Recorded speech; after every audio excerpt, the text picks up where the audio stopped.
Thank you for joining us this afternoon in the Activities Lounge, one of the many lounges at Candlewood House, for this virtual Paying for Care event. Candlewood House is TLC Care's brand new flagship luxury care home, which is opening soon in northwest London. And it will provide premium residential, nursing and memory care for self-funding residents across our local communities, which include Hampstead, Golders Green, Belsize Park, Queen's Park, St John's Wood and Maida Vale.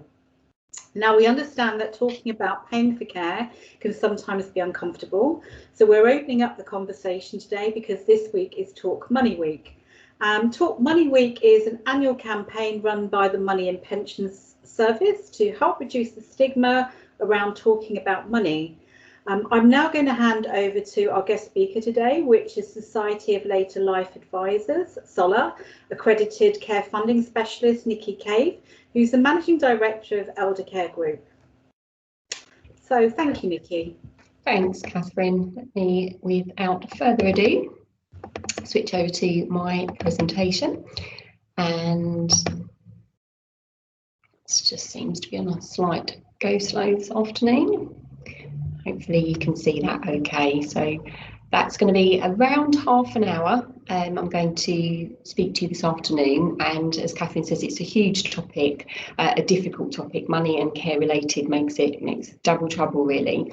So I've tried to keep things simple and break this down into the three main questions that we really come across when talking to families.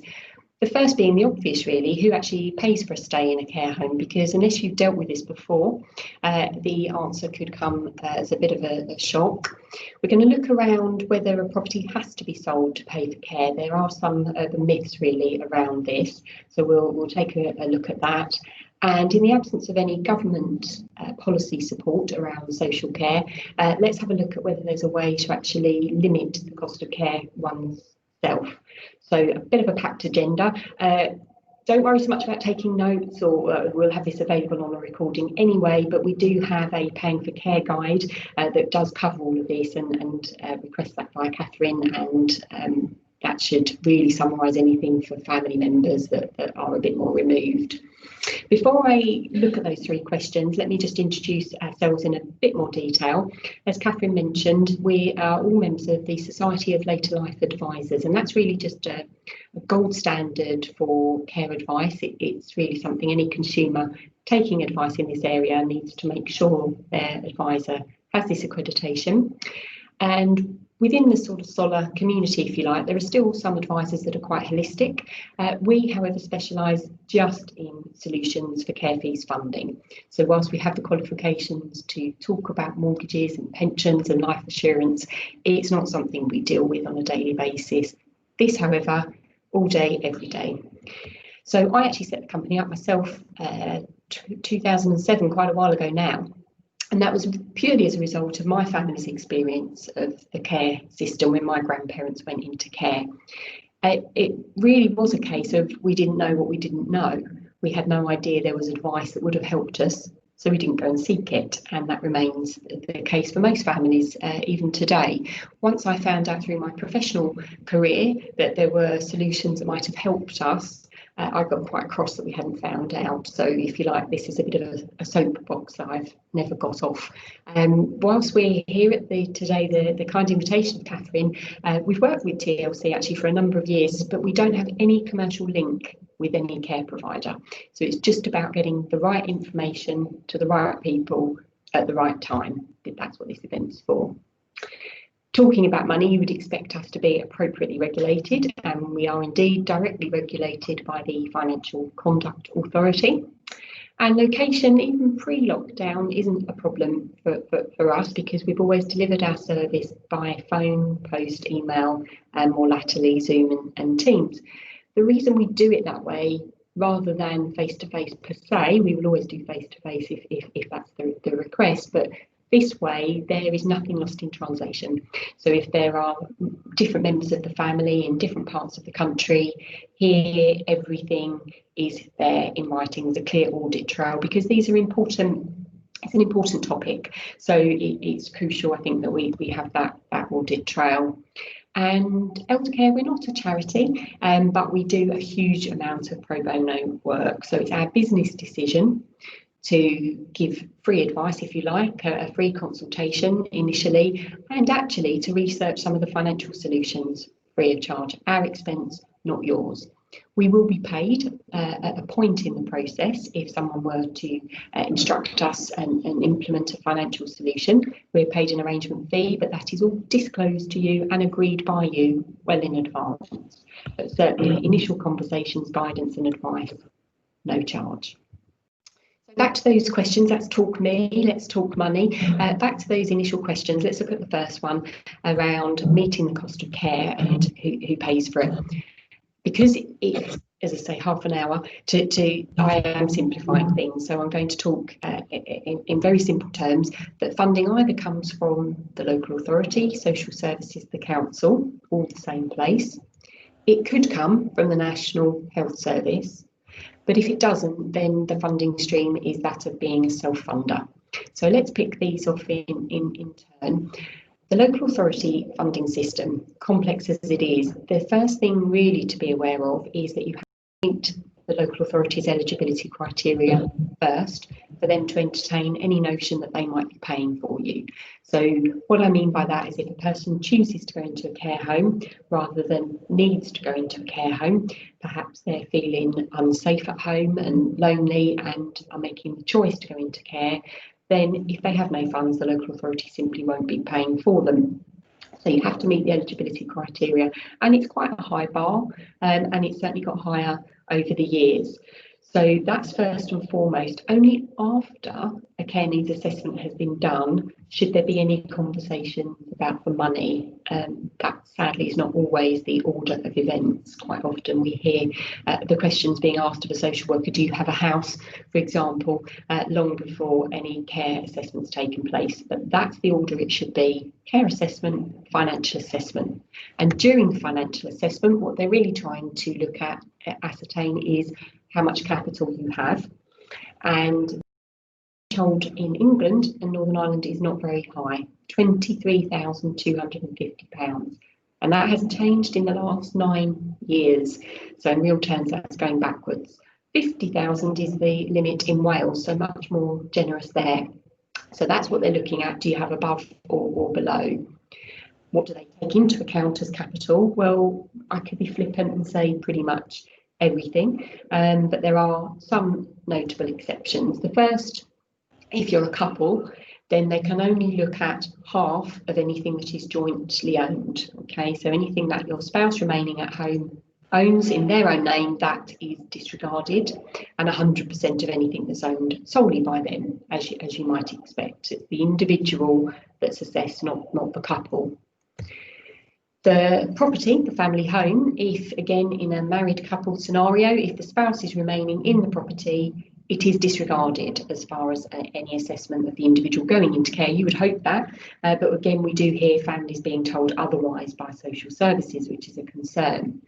If a relative over 60, there's a couple of other exceptions as well, but these are the two common ones. If a relative over 60 lives in the property, it will also be disregarded. However, if daughter age 62 moves into the house just as mum or dad is moving out into care, then that disregard won't apply. The local authority might think that the system is being cheated somewhat, and they will just call that deliberate deprivation. That's a term they can use for anything that they feel is being done to avoid spending something costs. That won't wash, but a genuine cohabiting arrangement, a relative over 60, the property will be disregarded. Okay, so you would expect that, but I'm having to point that out because it doesn't always happen. The other notable exception doesn't apply to everybody, but I often come across families that it does relate to, is if the individual has invested in investment bonds that include life insurance over the years. How would you tell if a relative has one of these? Well, the paperwork normally would be from an entity, not Abbey National, Barclays, Lloyds Bank. It would be more like an Aviva, Standard Life, Scottish Widows, something of that order. The policy documents would actually refer to Mr. and Mrs. Smith, lives assured, and it might even talk about units the value of the bond going up as well as down. So it's a really weird exception. Why? I don't know. It goes back to some legislation from the 40s, but at the moment, that is the rule. It is disregarded. Someone could choose to use the money and encash it to pay for care, absolutely. But what we're saying is you don't have to, so don't rush to do it before you've taken advice. Okay. Income also counts. It's also a factor when someone is getting funding from the local authority. If there's a spouse, then the rules are slightly different. You are expected to contribute your own income towards what the council will pay for you. But if you have a spouse, you can pay 50% of your private pension to them. Otherwise, pretty much all that you have goes towards what the local authority will pay. So it's a combined effort, not here's what they will pay and here's what I can pay on top. It's a combined contribution when they state what the amount is, and they will have a limit on what they pay. Now, that's not meant to be an arbitrary predetermined amount. They are supposed to assess a person's need and then meet that need by offering a care home place, a genuine care home place that meets the person's need, and that they, as the council, will fund in full with no requirement for a top-up, just the contribution from pension from the individual. So they can't really just give a list and say go and find one and everybody says we require top-ups. There has to be one that doesn't require a top-up. Now, if the home that is on offer is not the one that you want and you want to go to somewhere else, that's absolutely fine. But in that instance, a third party, could be your spouse, could be your children, then they might be required or asked to pay a third party top-up. So that's the only time that should happen. That's our sort of means tested social care system, a whistle stop, as I say, obviously much more confusing and complicated than that, but we'll give you hopefully a flavour for the purposes of today. Then running parallel but separately to the local authority funding stream is the National Health Service. And if your needs are much more for healthcare than personal care, and those healthcare needs are complex, unstable, unpredictable, they're the sorts of words that are used. If you meet a certain criteria, then the National Health Service will pay for you in full. As you can imagine, quite difficult to get. We can put you in touch with people that can support through a claim there, and much of it actually is about the process. Was the process followed? So it might be something that doesn't feature early on in a care journey, but could feature later. And I always think about this really in terms of the sort of care needs that would ordinarily otherwise be met in a hospital. There they would be paid for by the NHS, so why should that change just because the setting is different? So that's really how to think about it. Again, urban, some people hear about this and think they could qualify for it when it's very, very obvious that they have personal care needs, not healthcare needs. So that's really the distinction there. So finally, on that third category, if you're not eligible for the state funding, the local authority because you have too much money, and you're not eligible for the NHS funding because you're not poorly enough, that's what really puts you into the category of a self-funder or a private fee payer, and you do have to fund the care yourself. The only bit of good news really this afternoon is that you can still claim or retain attendance allowance. Not a huge amount, but it's something. It's tax-free, it's not means tested, doesn't need to go onto a tax return, and it's payable at one of two rates. Normally, if you're in a care home, it is the higher rate because the definer is needing at least 20 minutes of attendance during the night. So it's a big form. We've got a telephone number in our guide for you to be able to claim from that number. As I say, does require a bit of effort to complete, but if you think about what they're actually just looking for, most people in a care home will get it and will get that higher rate. The only time that stops is if you stop being a self-funder. So if the local authority take over your funding, the attendance allowance will stop, or if you're in hospital, it will also stop. So that's the good news. The only other help really available for self-funders is some of them, if they have a property and that's their main asset and it's being left empty when they move into care, then they are eligible normally for something called the 12-week property disregard. Again, it's a real, it actually is quite complicated because local authorities don't seem to be able to clearly make that distinction between a self-funder, state-funded. They can't quite work it out sometimes, and there's misadvice because really it's a self-funder who's local authority funded for a short period. So the property value has to be ignored for the 12 weeks. You still have to meet the eligibility criteria, money under 23,000, and they will only pay their state rate, whatever that might be. So the care home is perfectly at liberty to charge a top up during that 12-week period. And the one exception to the rule is that you can be your own top up in this scenario. So if you have got 20,000 in the bank, you can use that to be your own top up during this 12-week period. And then the notion of the 12 weeks was really to give people time to think. We said earlier at the beginning, do you have to sell your property? Well, this was designed really to give you some time to think about it. So at the end of the 12 weeks, most people haven't either fully decided what they want to do, or if they are selling, they perhaps haven't sold yet. And you wouldn't be able to get, for example, any kind of equity release mortgage on this property because it's no longer owner occupied. So your options become quite limited. So for that reason, there is, I call it a local authority equity release for want of a better description, but there is a deferred payment agreement that is available from your local authority. It's mandatory for all councils to offer this, okay? Now, if the property wouldn't be lent on by a normal lender because it has structural problems, then fine, but all else being equal, subject to you still meeting the eligibility criteria and having less than 23,250, then they need to lend you the money until your property either is sold or you might decide not to sell it and rent it out. So that could be a solution for some. You would need to take advice around the tax implications and so on and so forth. There's quite a lot to think about around renting a property. But if the most important thing was to not sell the property during mum or dad's lifetime, this is a way of achieving that. So it would need to be sold to pay back the debt at some point, but not during your loved one's lifetime. Interest is payable, but less than 2% and only on the amount that you're borrowing. And you don't actually service that loan. You don't make monthly payments like you would do with a mortgage. It does just roll up.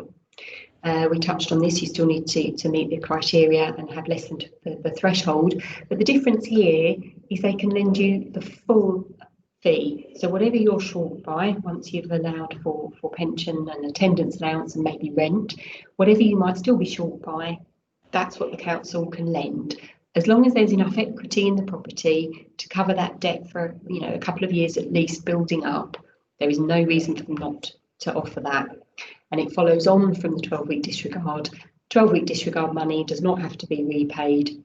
This does. So absolutely not for everybody, but that myth that you sometimes hear, the newspaper headline, however many houses have to be sold to pay for care.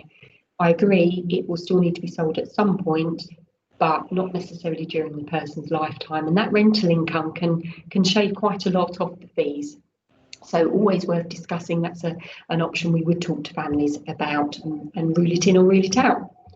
So moving now to the broader self-funder category, that's people that perhaps have sold a house or have got other assets as well, savings and investments. The families that we've spoken to over the last 15 years, really narrowing it down, there's just two main concerns that the families have.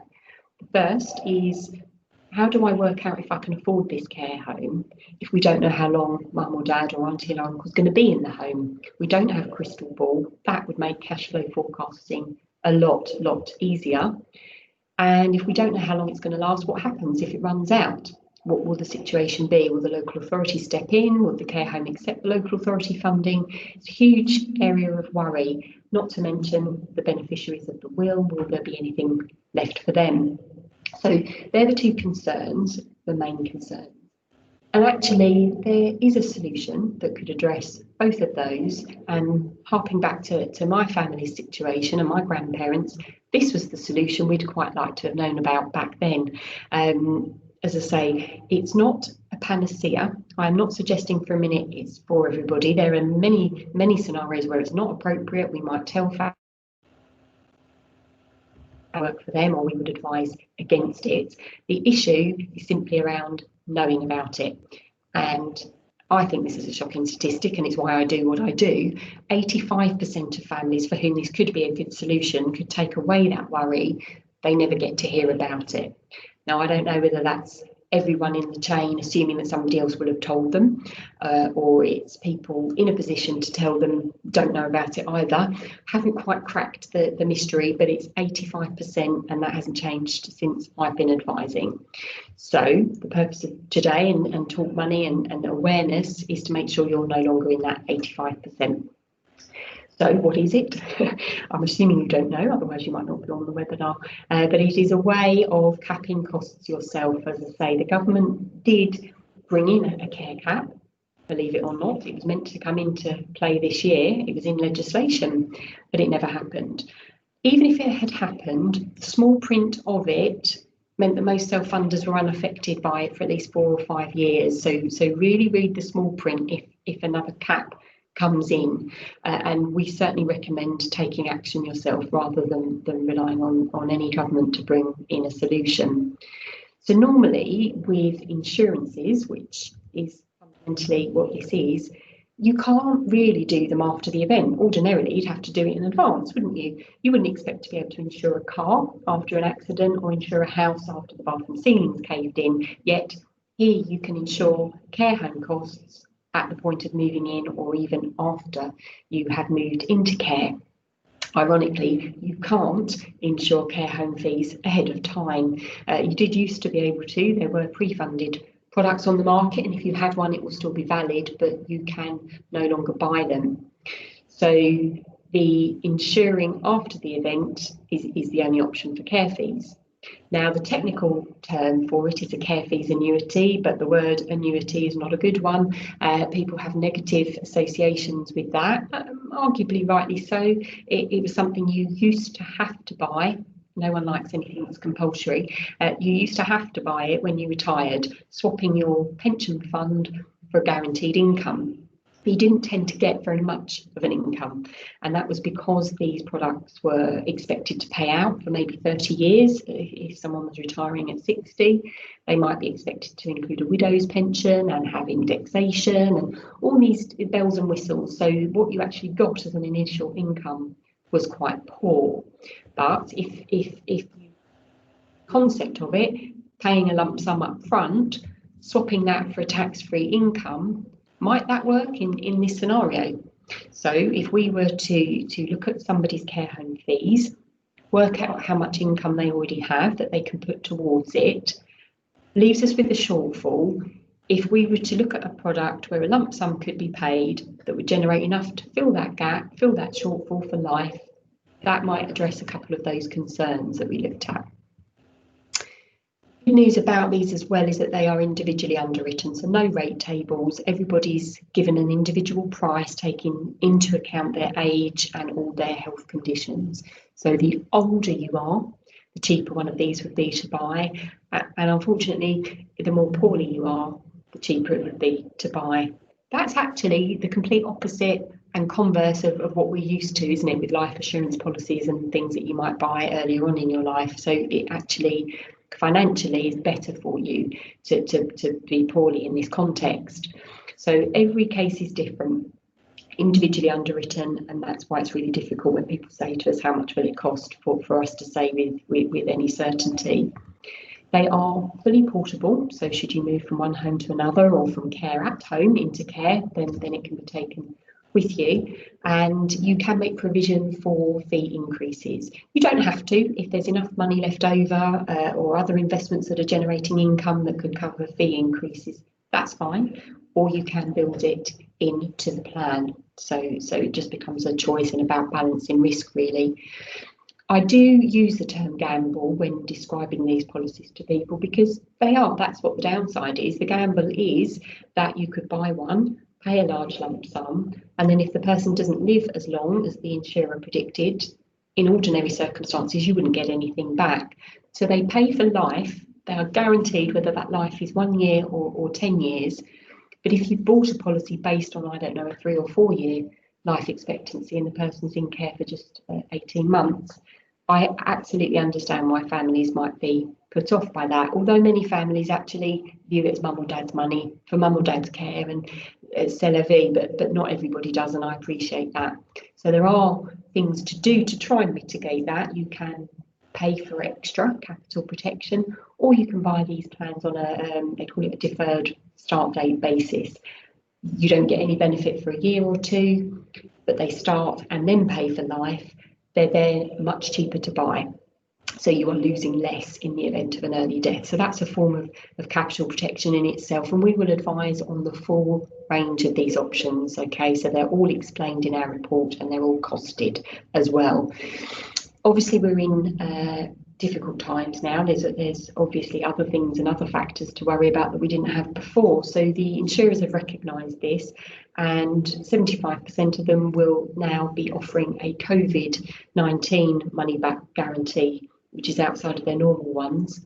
If a death were to occur in the first 12 months, the first year of buying a plan, and the COVID is a word on the death certificate, then there's all of the money refunded to the estate, the entire purchase price refunded, less anything that's already been paid to the care home.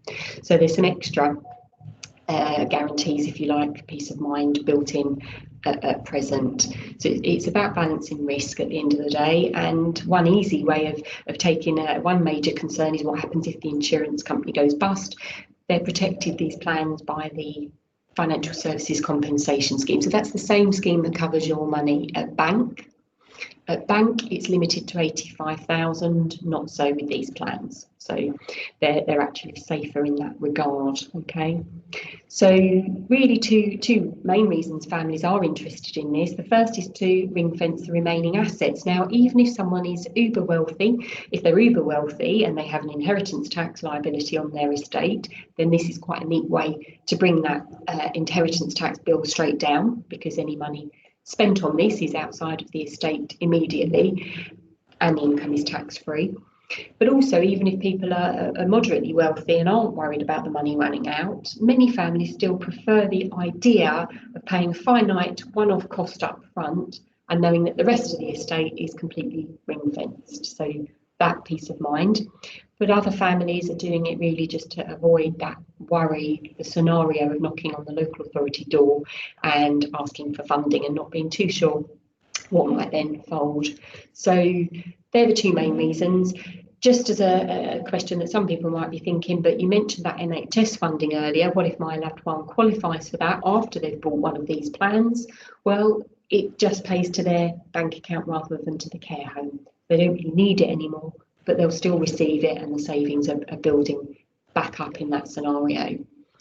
So I mentioned earlier, it's our business choice to make no charge for researching the option. We have a really streamlined process that we've honed in over the years, so it's not that onerous for us to get the information to you. We just want to make sure there aren't barriers. The number of people that have said, oh, I don't know, I don't think it's for us, and then when they get the report and they compare it with the alternatives and they see the small print and take the time to understand it, many of them actually do take that as a solution. So we're trying to remove the barriers by putting no charge in for the research, but we will be paid a fee if the purchase is made. That's already priced into the quotes that you get. And if it is slightly higher than perhaps a generalist IFA or a more holistic advisor, there's actually a reason for that. We're a specialist, so you would expect to pay for specialist knowledge. But also, on the open market, your advisor, if you find a care advisor, will get quotes from Aviva, from a company called Just, and from another household name called Legal & General. So all care advisors have access to those. Legal & General actually chose us to pilot their product with a couple of years ago. So we did have an exclusive with them for a while, but they then went whole of market. This fourth company, however, National Friendly, based in Bristol, 150 years old, they came to market last year using us again for the pilot because of our specialist knowledge. They now remain exclusively available through ourselves. Now, we never know which of these four will offer the cheapest quotes, so it's really important to get all four. Price difference can be thousands of pounds, which does mean if we are a little more expensive than others, I'm not saying we are, but if we are, then it kind of pales into insignificance if the national friend is £10,000 cheaper, for example. So that's your sort of whistle stop really through the solution. You're now no longer part of the 85%. It might not be of interest, but you may know somebody that should know about this, and at least we can tick that box. What I haven't been able to tell you this afternoon is what one of these would cost, and that's because you all have different scenarios, a different aged relative with a different income and perhaps different care costs. But to try and help, because I know that sounded like a sort of politician approach, not to give you a straight answer, to do a much better answer, we've built a care fee annuity calculator on our website. So with 3 pieces of information, the age of the person, the cost of the care and income, this will give you a guide price. It really is an estimate, but it's an estimate based on all the quotes that we've obtained over the years for our clients. So we're pretty confident it will be within range. If the person is under the age of 80, we would rather discuss it over the phone because the data is a little more limited, so the calculator won't work if your loved one is under the age of 80. But hopefully that will help. There's a lot more information on there as well, as I say, including the guide. And as Catherine said earlier, it's just about understanding. I'm a firm believer of knowledge is power. And if you understand all of this, what your options are, it could lead you to choose a home that you might otherwise dismiss based on cost. It's always worth investigating and having the conversation with an expert such as ourselves. So I shall, without further ado, stop presenting, and hopefully that will put Catherine back onto your screen. There you are. Thank you very much, Nikki. That was really interesting and really helpful. And we'll be sharing that information on our social media. And if anybody does want to get in touch with me to learn more about Candlewood House, they can call me on 0203 893 2929. Or book a tour via our website. We are actually doing tours of Candlewood House at the moment, pre-opening. So I'd be happy to bring you in and have a look round. Thank you very much for your time this afternoon, and we look forward to speaking to you soon.